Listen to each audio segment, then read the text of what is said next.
আল্লাহ আমার সৃষ্টিকর্তা, আল্লাহ আমার সবার কাছে প্রিয় যিনি, তিনি আমার রব।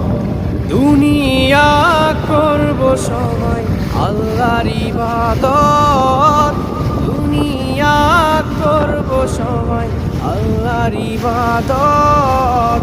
সব কিছুতে দিবেন তিনি তারই রহমত, সব কিছুতে দিবেন তিনি তারই রহমত। আল্লাহ আমার সৃষ্টিকর্তা, আল্লাহ আমার সবার কাছে প্রিয় যিনি, তিনি আমার রব। আল্লাহ আমার সৃষ্টিকর্তা, আল্লাহ আমার সবার কাছে প্রিয় যিনি,